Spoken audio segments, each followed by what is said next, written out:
there are different needs in the fashion world, and I'm not sure I can feed them. Everybody's Historia y moda es un recorrido por nuestra cultura, el arte, la economía, la política y los roles de género que han tejido nuestra sociedad desde la prehistoria hasta el día de hoy. Todo esto teniendo la moda como hilo conductor. Este es un viaje para quienes quieran conocer su pasado, entender su presente y escribir su futuro. Somos Diana y Ceci y te acompañaremos en este apasionante viaje. Bienvenidas y bienvenidos.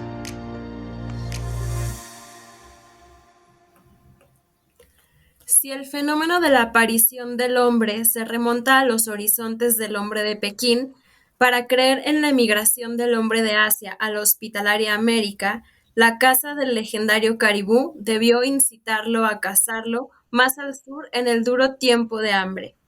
Así, cuando el hombre caminó al sur y se vio aislado del grupo en su constante peregrinar, tomó nombres fantásticos, míticos, mágicos y sonoros para designar su familia. La más numerosa se constituiría en tribu y con el devenir del tiempo sería una nación con características étnicas y culturales que su imaginación y el medio le fueron imponiendo. Bienvenidas y bienvenidos a otro episodio de Moda Latina. Hoy vamos a hablar de poder, ya se habrán dado cuenta de que nos gusta un poquito ese tema, pero ahora traemos la historia a este lado del charco. ¿Qué poder tenía la moda en las civilizaciones americanas y cómo la usaron para conquistar, dominar y representar su estatus entre naciones? Nuevamente nos acompaña Laura Beltrán Rubio de Culturas de Moda.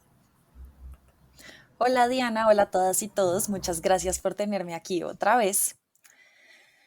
La moda es un reflejo de los principales valores morales y estéticos de las sociedades y como tal no puede limitarse únicamente a la ropa.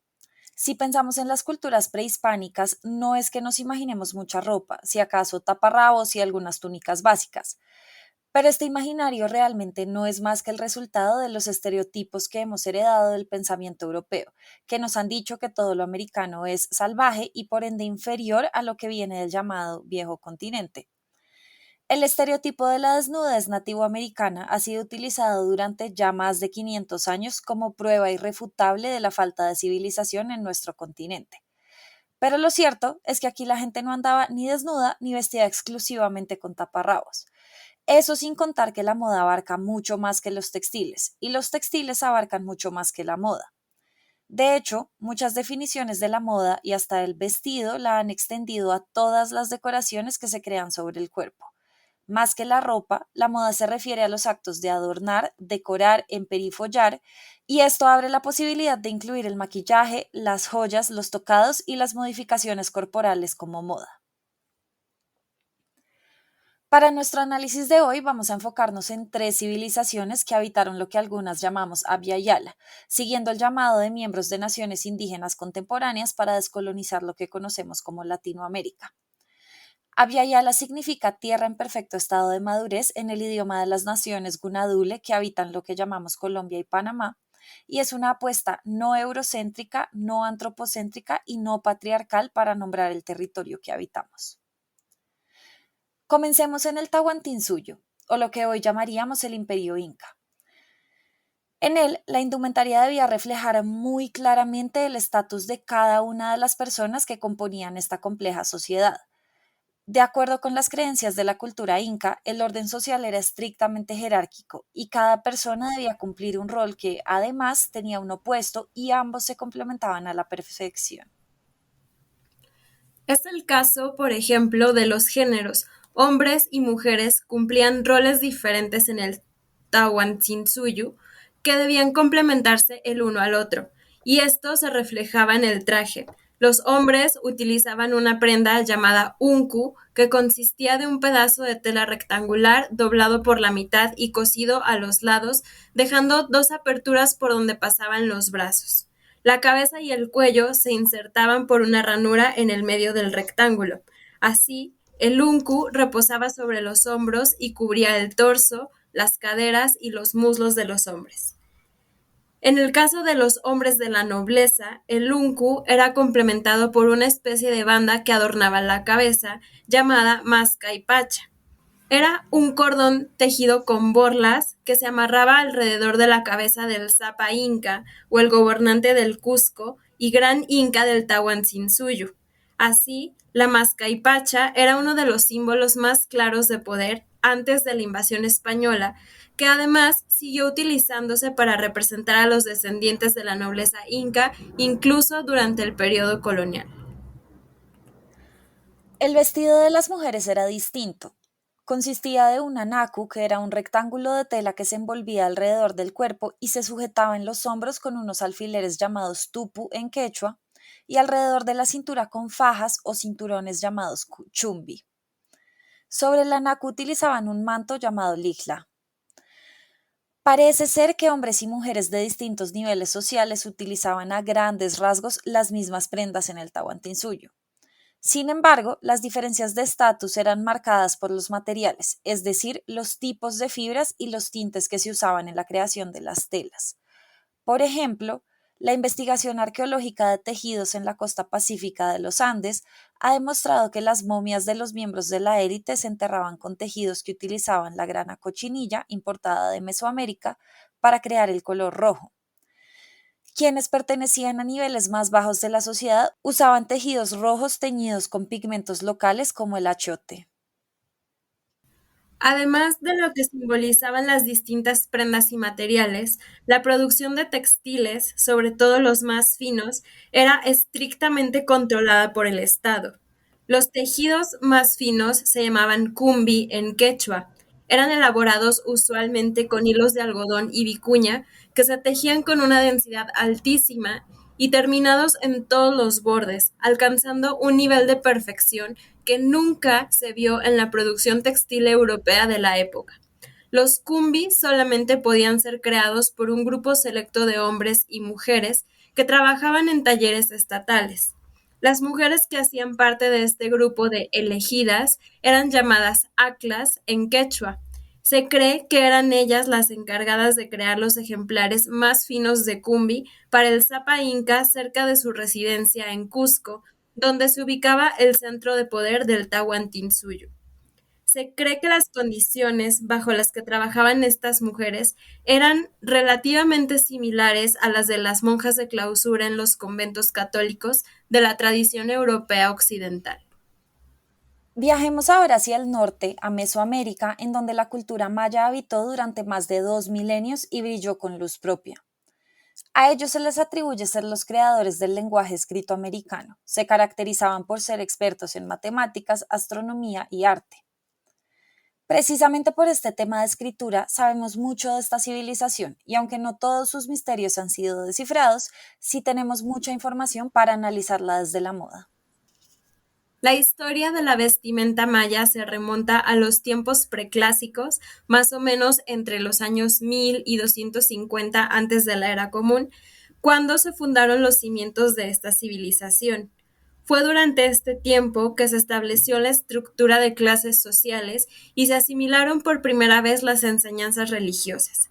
Con esto se implantaron normas que incluían reservar ciertos tipos de ropa y ciertos colores solo para las personas de la nobleza y los miembros de la realeza.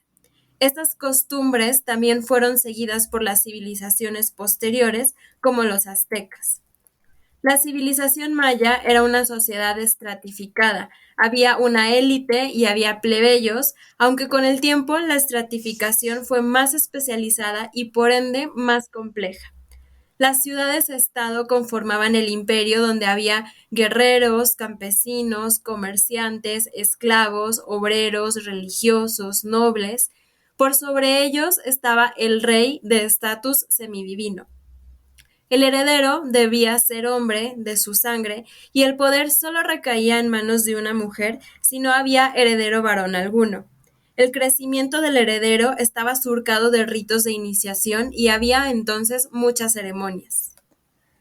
Mientras que la vestimenta de la clase obrera era sencilla y acompañada de accesorios de hueso o madera, la nobleza usaba atuendos con bordados de piedras o plumas según su jerarquía, acompañándonos de grandes cinturones, sandalias de cuero, todo tipo de orfebrería en oro o gemas y tocados con plumas.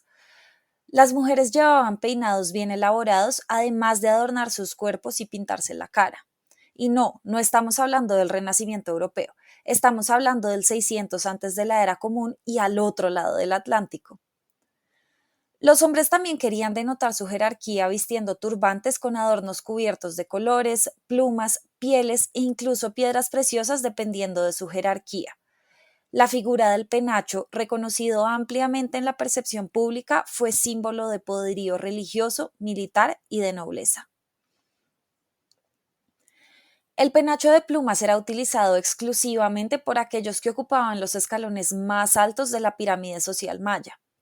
Los colores que predominan son el rojo, que lleva plumas de guacamaya, que evoca la energía solar, y el verde, que se elaboraba con plumas de quetzal y se asociaba con el poder de los gobernantes. En ese sentido, es importante recordar que aztecas, tlaxcaltecas, purépechas y mayas hicieron de las plumas, junto con el jade y los metales preciosos, materiales imprescindibles en la representación y en la significación del pensamiento prehispánico.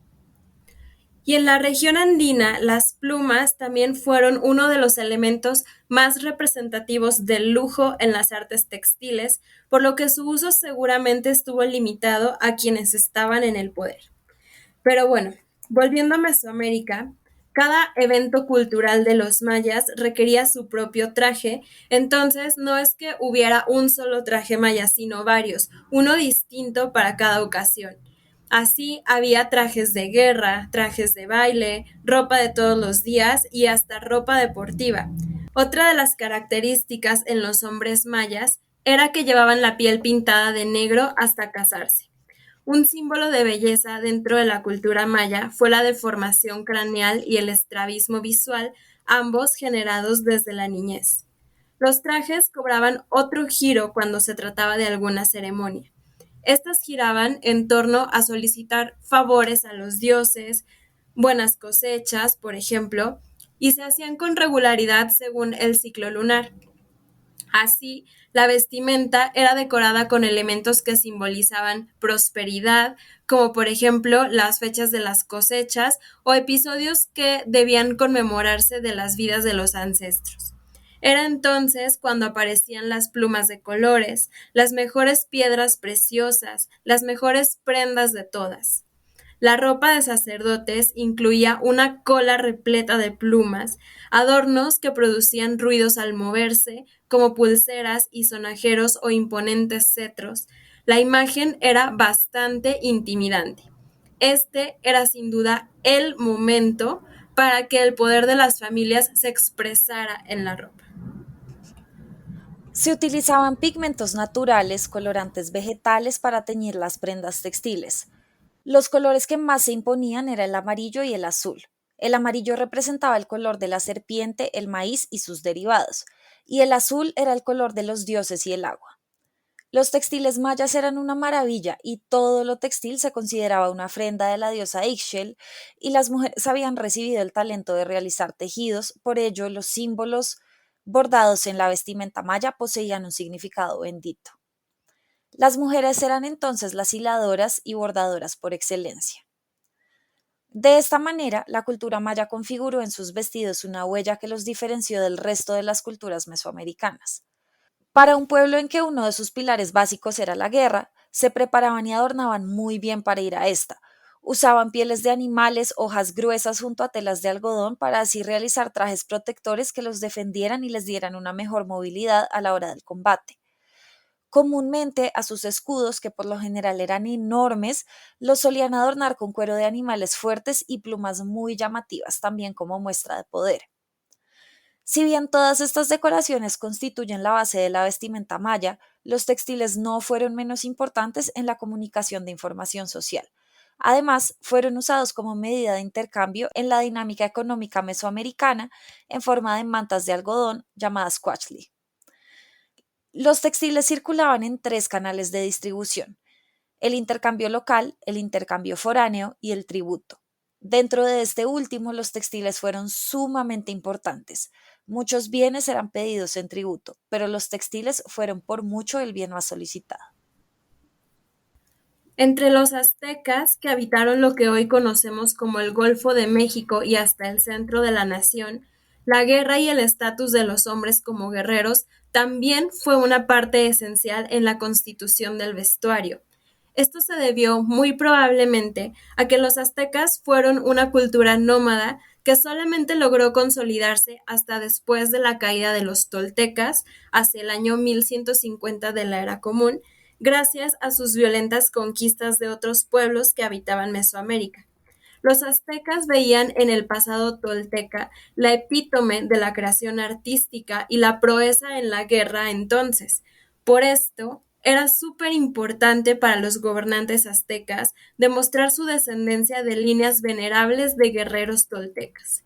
Y para esto, ¿qué creen? Usaban el vestido. La ropa de los gobernantes era particularmente importante para demostrar su ascendencia y destreza en la guerra. Los diseños en las mantas que usaban los gobernantes funcionaban como una especie de escudo de armas que indicaba la historia familiar de quienes dirigían la sociedad azteca. Además, cada uno de los motivos que componían los patrones impresos con la técnica de batik, más conocida por su nombre en inglés de tie-dye, tenían significados simbólicos que también comunicaban el estatus de quien la usaba. Así, las combinaciones de diamantes y círculos, por ejemplo, organizadas para imitar los patrones naturales que se observan también en las pieles de cocodrilos y serpientes, posiblemente comunicaban la presencia de dioses como Quetzalcóatl, la serpiente emplumada que creó a los aztecas según su mitología, o Coatlicue, la miedosa diosa de la fertilidad y madre de la tierra, caracterizada por llevar una falda de serpientes. No es de sorprender entonces que fueran precisamente los aztecas nobles quienes podían llevar estas capas con estos patrones, entre comillas, reptilescos. Pero como en el caso de los incas, los colores y las fibras también tenían significados muy particulares que además estaban conectados directamente con el estatus de quienes en teoría podían usarlos. Y es que entre los aztecas, igual que en muchas de las sociedades occidentales de la modernidad temprana, existieron estrictas reglas conocidas como leyes suntuarias que indicaban cómo podían o debían vestirse las personas de acuerdo con el lugar que ocupaban en la sociedad. Estas decían, por ejemplo, que las personas de las clases más bajas debían vestir prendas tejidas con fibra de maguey o yuca en lugar del algodón reservado para las clases más altas. Además, los tipos de decoración y los colores que podían usar los distintos estratos, por así decirlo, de la sociedad, eran indicados muy detalladamente. El índigo y la cochinilla, así como las plumas, por ejemplo, solían estar reservados a la nobleza y a los guerreros más ávidos. Hasta la forma en la que se ataban los mantos y las sandalias estaba regulada por las leyes suntuarias. ¿Pueden creerlo? Pero si hay algo que nos ha enseñado la historia es que las leyes suntuarias existían precisamente porque la gente no las cumplía. Eran más un reflejo del orden perfecto al que querían llegar quienes las imponían, más no una muestra de la verdadera estratificación de la sociedad. Eso sin contar que entre los aztecas la movilidad social era relativamente fácil de lograr, pues la destreza en la guerra podía ayudar a los hombres a ascender de estatus o a perderlo. Así, alguien que nacía en la esclavitud podía ganar su libertad demostrando su habilidad como guerrero, y quienes perdían en las batallas podían en cuestión de horas convertirse en esclavos. Todas las dinámicas que hemos descrito hoy claramente requerían de una alta habilidad de los productores. A pesar de que los textiles raramente se conservan en el registro arqueológico en las Américas, podemos imaginarnos, gracias a las fuentes históricas, las finas piezas que los artesanos elaboraban. Resulta de gran admiración que incluso algunas técnicas y diseños prehispánicos se sigan usando en la producción textil actual. Esto nos indica el gran valor cultural que los textiles tenían en los grupos mesoamericanos prehispánicos, valor que algunos grupos hasta el día de hoy luchan por preservar. Ciertos bienes culturales poseen un valor que trasciende las fronteras políticas y culturales. son testimonio de los logros de épocas pasadas y de la capacidad del ser humano de plasmar en un objeto la identidad de su grupo y el sentimiento de una época. Dichos objetos llevan la huella particular de su cultura originaria, pero también están impregnados de la historia de aquellos encuentros de civilizaciones que derivaron en la riqueza artística del mundo contemporáneo. De aquí la importancia de preservar esas historias bordadas y tejidas y no sacarlas de los contextos en que fueron creadas. Bueno, y más que preservar las piezas textiles, creo que es importantísimo que nos esforcemos por conocer su historia y difundirla. Y para eso necesitamos también del público que nos escucha. Llegamos al final de este episodio, no sin antes agradecerte, Laura, y a Culturas de Moda por este maravilloso mes de moda latina. Esperemos que lo estén disfrutando mucho y de ser así, por favor, compártalo con sus tribus, súbditos, amos, amigos y familia. Cuéntenos además, ¿conocen alguna otra cultura americana que haya usado la moda como símbolo de poder? Déjennos sus comentarios en este episodio o en nuestros Instagram, Historia y Moda y Culturas de Moda. Los esperamos la próxima semana con más magia, poder, textiles y moda latina. ¡Chao!